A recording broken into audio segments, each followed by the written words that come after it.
고백합니다.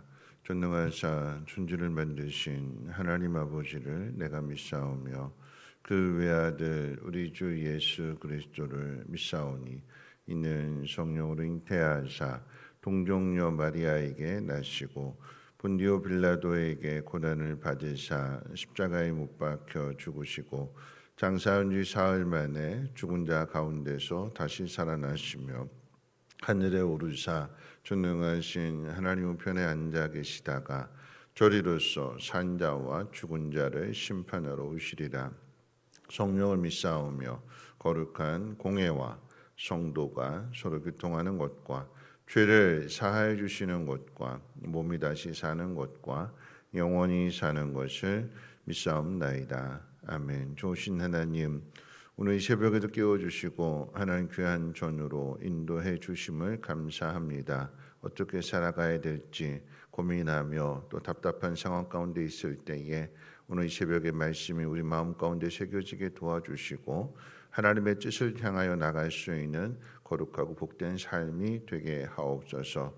귀한 예물 10분의 1을 구별해야 되는 전그 좀 기억하여 주시고 구별된 삶을 살아내게 하옵소서. 감사드리며 모든 말씀 예수님의 이름으로 기도합니다. 아멘. 하나님 말씀 봅니다. 하나님 말씀은 시편 10편 1절로 18절까지 한 절씩 교독으로 읽겠습니다. 시편 10편 1절로 끝절까지 한 절씩 교독으로 읽겠습니다. 여호와여 어찌하여 멀리 서시며 어찌하여 환난 때 숨으시나이까? 악한 자가 교만하여 가련한 자를 심히 압박하오니 그들이 자기가 베푼 께 빠지게 하소서. 악인은 그의 마음의 욕심을 자랑하며 탐욕을 부리는 자는 여호와를 배반하여 멸시하나이다. 악인은 그의 교만한 얼굴로 말하기를 여호와께서 이를 감찰하지 아니하신다며 그의 모든 사상에 하나님이 없다 하나이다.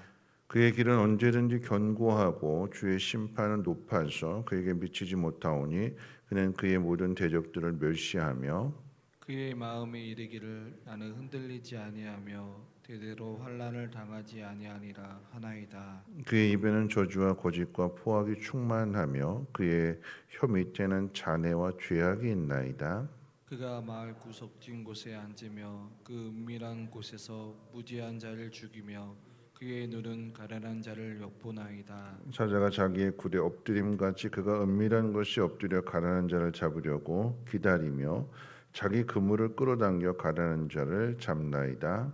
그가 구부려 엎드리니 그의 포악으로 말미암아 가련한 자들이 넘어지나이다. 그가 그의 마음에 이르기를 하나님이 잊으셨고 그의 얼굴을 가리셨으니 영원히 보지 아니하시리라 하나이다. 여호와여 일어나옵소서. 하나님이여 손을 두옵소서. 가난한 자를 잊지 마옵소서. 어찌하여 악인이 하나님을 멸시하여 그의 마음에 이르기를 주는 감찰하지 아니하리라 하나이까? 주께서는 보셨나이다. 주는 재앙과 원한을 감찰하시고 주의 손으로 갚으려 하시오니 외로운 자가 주를 의지하나이다. 주는 벌써부터 고아를 도우시니 이시니이다. 악인의 팔을 꺾으소서. 악한 자의 악을 더 이상 찾아낼 수 없을 때까지 찾으소서. 여호와께서는 영원 무궁하도록 왕이시니 이방 나라들이 주의 땅에서 멸망하였나이다. 여호와의 주는 겸손한 자의 소원을 들으셨사오니 그들의 마음을 준비하시며 귀를 기울여 들으시고 고아와 압제당하는 자를 위하여 심판하사 세상에 속한 자가 다시는 위협하지 못하게 하시리이다. 아멘. 오늘 시편의 말씀은 어제 살펴본 9편의 말씀과 연결되는, 그러니까 이어지는 시라고 말씀을 드렸습니다. 똑같이 다윗이 지었고요. 그래서 어제 살펴본 말씀의 내용은 하나님은 궁핍한 자를 잊어버리지 않으시고 또 가난한 자들을 실망시키지 않으신다 하는, 그러니까 의로운 사람이 어려움을 당하고 힘든 일을 당했을 때 하나님 도와주신다 하는 면을 살펴봤다면 오늘 이 시편의 말씀을 통해서는 악한 자에 한번 초점을 맞추고 한번 생각해 보려고 합니다. 근데 참고로 생각하셔야 되는 건 뭐냐면 악한 사람과 착한 사람, 악인과 의인은 서로 대조가 되는 거예요. 대조가. 악인에게 있는 것이 의인에게 없고 반대로 악인에게 없는 것이 의인에게는 있는 거죠. 서로 대조가 되는 거예요. 그런 모습 속에서 한번 교훈을 찾아볼 때에 똑같은 상황이에요. 똑같은 상황인데 그 똑같은 상황을 가지고 악인이 되느냐 의인이 되느냐.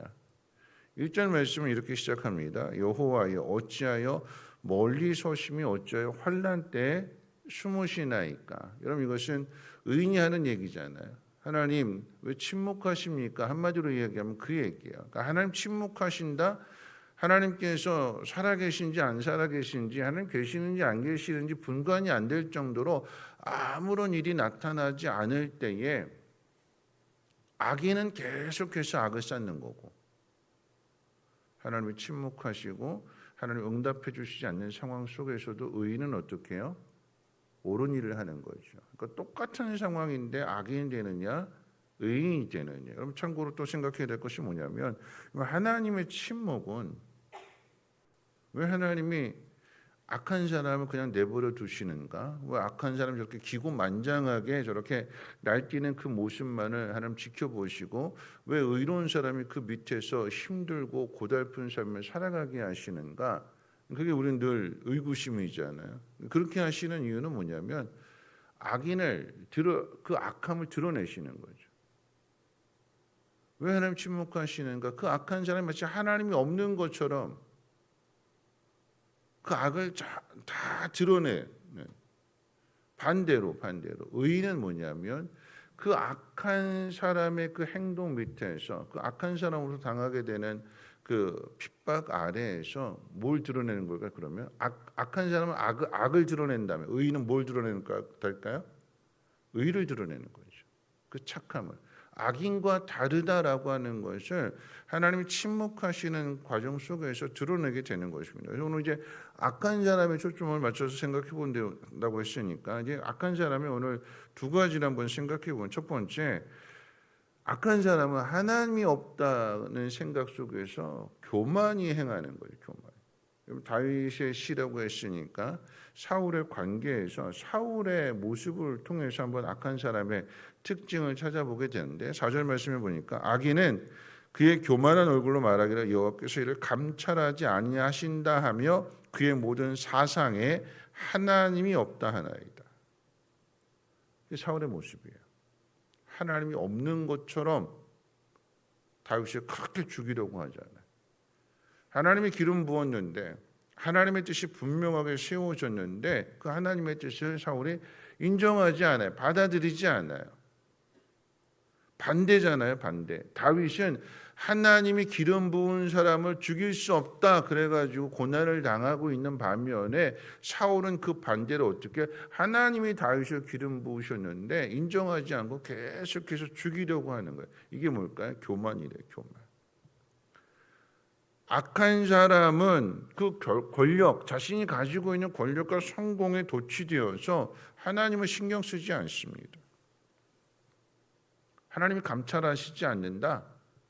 더 나아가서 하나님이 없다라고 생각하면서 그 속에 있는 모든 악함을 다 쏟아내는 거예요. 여러분 이것은 다윗을 추격하는 그 사울의 모습과 정확하잖아요. 여러분 사울은 원래 처음에는 겸손한 사람이었어요. 그런데 왕의 자리에 올라고 나니까 사람이 변합니다. 권력의 맛을 봤어요. 자기 마음대로 모든 것을 할 수 있다라고 하는 그 맛을 보게 되니까 하나님 명령을 거역하는 것을 아주 일시하며 다윗을 죽이려고만 하는 것이 아니라 제사를 드리는 건 사무엘이 할 일인데 그런데 사무엘이 늦게 온다고 사무엘이 안 온다고 안 온 것도 아니라 늦게 왔어요. 자기 마음대로 하나님의 법을 하나님의 뜻을 거역하는 하나님 말씀조차도 자기의 상황에 맞춰서 바꿔버리게 되는 그게 사울의 모습이었습니다. 변명하기 바빴고요. 왜 그랬냐고 막 책망했더니 사무엘이 오지 않아서 그랬다고 백성들은 다 뿔뿔이 흩어지게 있고 그렇게 되면 결국 이 전쟁은 지게 되는 거고 그럼 이 나라 망하게 돼서 어쩔 수 없어서 그랬다. 변명하기 바쁜 거죠. 이런 행동은 하나님이 없다고 생각하고 자기 마음대로 행동하는 불신자들의 행동과 다를 바가 하나도 없습니다. 교회 안에서도 마찬가지. 예수 믿는다고 우리가 큰 소리 칠 일이 아니라 그냥 우리 속에 죄가 들어오게 되면 세상 사람들과 하나님 안 믿는 사람들과 다를 바가 하나도 없어요. 목사님 저도 마찬가지인 거고 죄가 들어오게 되면 세상 하나님 안 믿는 사람과 다를 바가 하나도 없죠. 하나님이 살아계심을 분명하게 믿고 있고 또 하나님 그 모든 것들을 감찰하신다, 지켜보신다라고 하는 것을 믿고 있는데도 그렇게 행동할 수 있을까요? 그렇게 생각하지 않기 때문에 마음대로 행동하는 거죠. 교만은 뭐냐면 하나님보다 높은 데 있는 거예요. 하나님보다 위에 있어요. 그러니까 어떻게 해요? 반대로 겸손은 반대가 되는 거예요. 하나님 위에 계시니까 다 지켜보신다. 그런데 교만은 뭐냐면 내가 올라가는 거, 하나님보다 올라가니까 하나님 내 밑에 있는 거예요. 내 밑에 있으니까 하나님 지켜보시지 않는다. 하나님이 안 보신다. 이래가 생각 마음대로 행동하는 거죠. 그게 교만이에요. 교만. 자기 마음대로 행동하게 되는 것. 여러분 사울이 하나님을 두려워했다면 그렇게까지 안 하죠. 하나님을 두려워하지 않기 때문에 마음대로 행하게 되는 것입니다. 그래서 여러분 사울의 교만함이 어디서 나오느냐? 하나님의 침묵을 통해서 나오게 되는데 여러분 하나님의 침묵은 사울의 그 잘못된 행동을 동조하고 용인해주고 묵인해주고 그런 의미가 아닌 거죠. 그 악을 드러내시는 거예요. 그리고 그 속에서 어떻게 해요? 악한 거, 너 이랬어, 너 이렇게 변질됐어, 너 처음에 가졌던 모습을 잃어버렸어 하는 것들을 그 옆에 의로운 다윗을 두셔서 계속해서 하나님 지적해 주시는 거예요. 사울의 목숨을 한 번만 살려준 것이 아니라 다윗이 두 번이나 살려주잖아요. 그건 뭘까요? 돌이키라고. 그런데도 사울은 깨닫지 못하고 여전히 계속해서 그 길을 갑니다. 그래서 마지막은 죽어요. 비참하게 죽어요. 왕인데. 그리고 모든 것이 하나님의 뜻대로 되는 거잖아요. 악인의 교훈이 뭐냐면 여러분 교만하면 안 된다라고 하는 얘기예요. 처음에 그 모습을 잃어버리면 안 되는 거예요. 두 번째 악인의 교훈이 뭐냐면 여러분 악한 사람. 그래서 사울이 어떻게 나타나느냐라고 이야기할 때에 긍휼을 버려요. 왕의 자리는 백성들을 긍휼히 여기는 그 일을 하는 거잖아요. 불쌍히 여기고 도와주고 억울한 사람 그 억울함을 풀어주고 가난한 사람 공급해주고 채워주고 그래서 행복한 삶을 살게끔 만들어주는 게 그게 왕이 할 일이잖아요. 사울이 그걸 버려요. 왕의 자리에 있는데 하나님은 긍휼히 여기시는 하나님. 어제 말씀처럼 가난한 자 궁핍한 자를 잊어버리지 아니하시고 채워주시는 하나님. 그 일 하라고 그 자리에 세워졌는데 그거 안 해요. 5절 말씀 하반절 가운데 뭐라고 이야기하냐면 그는 그의 모든 대적들을 멸시하며 다윗을 멸시하는 거죠. 힘없는 사람을 멸시합니다. 죄의 무서운 특징이 뭐냐면 사람의 눈을 멀게 해서 자기에게 힘이 있을 때 그 힘을 올바르게 사용해야 되는데 잘못된 곳에 사용해요. 어디에 사용할까요? 자기를 드러내고 자기를 과시하고 나 이런 사람이야. 너 나한테 대들었어? 너 내가 가만 안 놔둘 거야. 하나님이 주신 힘을 하나님의 뜻대로 사용하지 않고 힘이 됐던 물질이 됐던 그 모든 것들이 자기만을 위해서 사용하게 되는 것. 그게 죄가 되는 거죠. 하나님이 하시는 일이 무엇이냐? 억울한 자를 시원해 주시고 가난한 자, 연약한 자를 불쌍히 여기시는 분이 하나님이시잖아요. 사울이 가지고 있는 그 힘을 어디다 사용할까요? 여러분 그 군사력, 그 정보망, 이 모든 것 가지고 뭐에다 집중하느냐? 다윗 한 사람 죽이는데 그 모든 군사를 다 동원하는 거예요. 여러분 보세요. 그 군사들은 무슨 죄가 있어서 사울 왕의 명령에 따라서 그 다윗 한 사람 잡겠다고 거기 모든 에너지를 군사들이 무슨 죄가 그러니까 리더를 잘못 만나게 되면 왕을 잘못 만나게 되면 밑에 있는 사람들이 그렇게 고생하게 되는 거예요. 긍휼히 여겨야 되는데 긍휼히 여기지 않습니다. 이 죄가 얼마나 집요하냐면 9절 말씀에 이렇게 이야기합니다. 사자가 자기의 꿀에 엎드림 같이 그가 은밀한 곳에 엎드려 가련한 자를 잡으려고 기다리며 자기 그물을 끌어당겨 가련한 자를 잡아 채나이다. 다윗과 사울의 관계에 있어서 사울은 압도적인 강자였고 다윗은 쫓기는 약자였습니다. 사울이 다윗에게 긍휼을 베풀 기회가 참 많았는데 긍휼히 여기지 않았어요. 그게 사울의 죄가 되는 거고 악인과 의인은 반대가 된다고 그랬잖아요. 근데 오히려 도망 다니는 다윗이 사울을 긍휼히 여깁니다. 죽이지 않잖아요. 살려주지 않아요. 그래서 의인이 되는 거예요. 이런 말씀 마칠 텐데요. 여러분 이 사울을 통해서 얻게 되는 교훈이 세 가지입니다. 첫 번째는 뭐냐면 내 삶의 안전함, 내가 있는 이 자리가 나의 의로움을 말해주는 자리가 아니다라고 하는 거예요. 여러분 우리가 가지고 있는 직분이 내가 목사가 됐으니까 내가 권사가 됐으니까 내가 목자가 됐으니까 내가 의로운 사람이다. 난 복을 받은 사람이다. 거기 머물러 있으면 안 되는 거고요. 그 자리에서 해야 할 일을 하는 거죠. 마치 우리의 의로움과 악함은 동전의 양면과도 같은 거예요. 여러분 동전 한번 500원짜리 동전 한번 보세요. 한쪽에는 한글로 500원이라고 쓰여져 있고 뒷면에는 숫자로 500이라고 쓰여져 있습니다. 양면성이에요. 양면. 두 가지 다 가지고 있는 거예요. 사울도 마찬가지고 다윗도 똑같습니다. 사울 처음엔 겸손했어요. 근데 이게 뒤집어지게 되니까 겸손의 반대가 뭐예요? 교만이잖아요. 멸시의 반대가 뭘까요? 긍휼입니다. 긍휼의 반대가 멸시가 되는 뒤집어지는 거예요. 다윗은 안 그럴까? 다윗도 똑같아요. 다윗도 왕이 되고 난 다음에 우리가 죽이잖아요. 멸시하는 거죠. 긍휼히 여기지 않는 거예요. 우리 안에 두 가지가 다 있는 악함과 선함이 다 있는 거예요. 우리가 힘써야 될 것이 무엇이냐? 하나님 믿는 사람으로 힘써야 될 것은 뭐냐면 의로움을 드러내는 거죠. 그럼 의로움을 드러내는 게 뭘까요? 긍휼히 여기는 거예요. 내가 있는 자리가 나의 믿음을 보장해 주지 않습니다. 내가 있는 그 자리에서 믿음을 따라서 살아내야 행동해야 그게 진짜 믿음이 되는 거죠.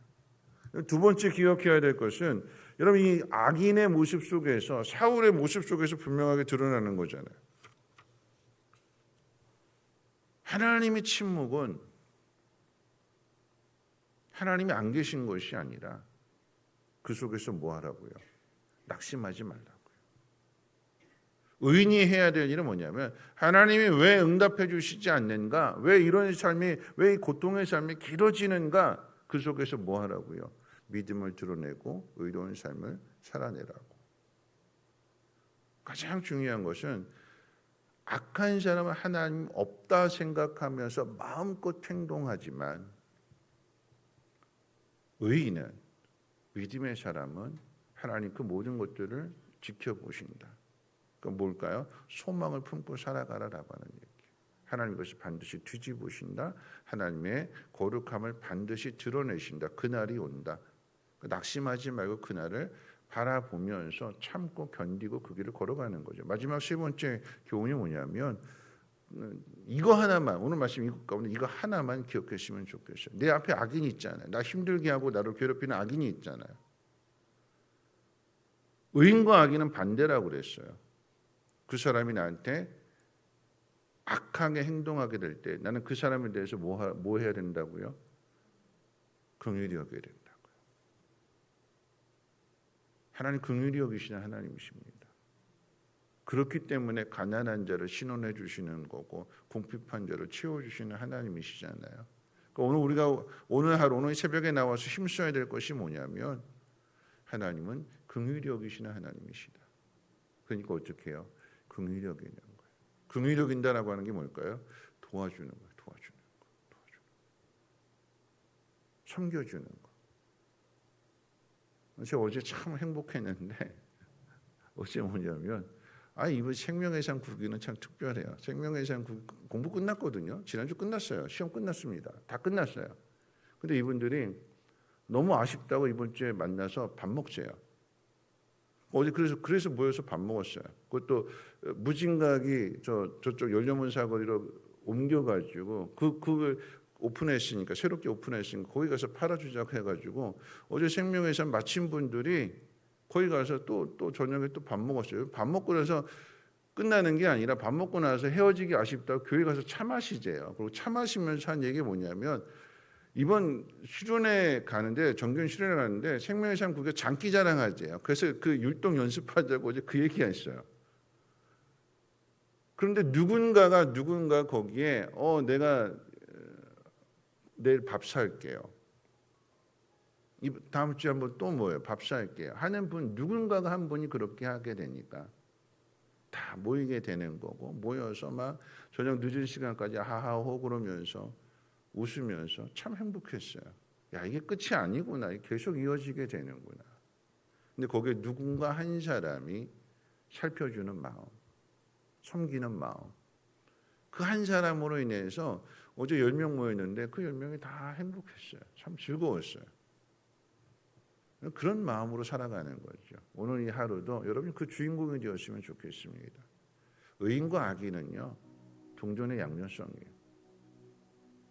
내 앞에 악인이 있다면 그 악인을 보면서 저 사람한테 없는 게 뭘까?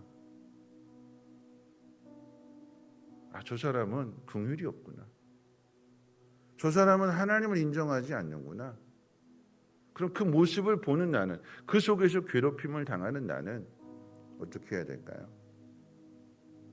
하나님이 계셔.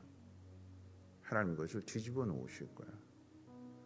저 사람은 멸시하는데 나는 멸시하지 말고 섬겨야지. 긍휼히 여겨줘야지. 도와줘야지. 그렇게 살아가게 될 때에 그 의로움이 드러나게 되는 것이고 하나님 그 사람을 통해서 하나님을 나타내 주십니다. 오늘 이 하루도 하나님의 긍휼하심을, 하나님의 사랑하심을 드러낼 수 있는 복된 날이 되시기를 주님의 이름으로 축원을 드립니다. 우리 찬송가 399장 함께 찬송할게요.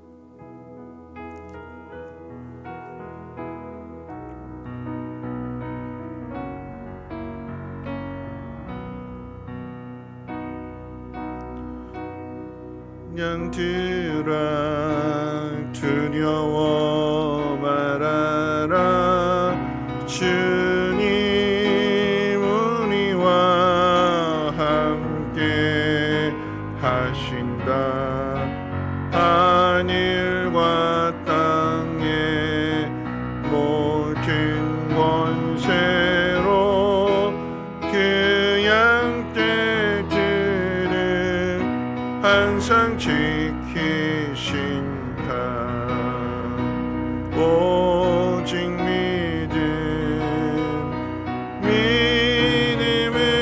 믿음으로 두려움 없으니 오직 믿음,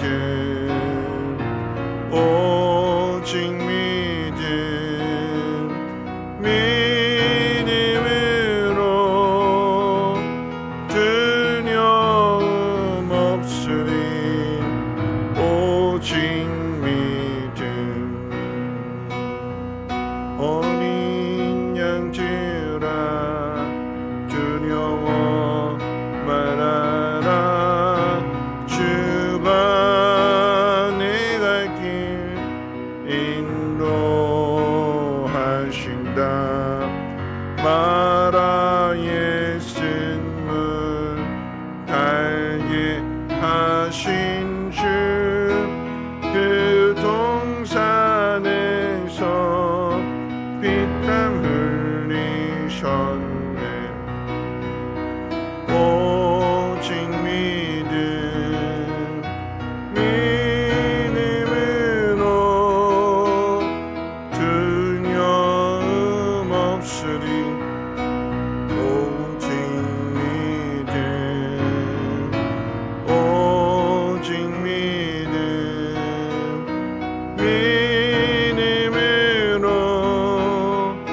두려움 없으리 오직 믿음 어린 양들아 두려워 말아라 주님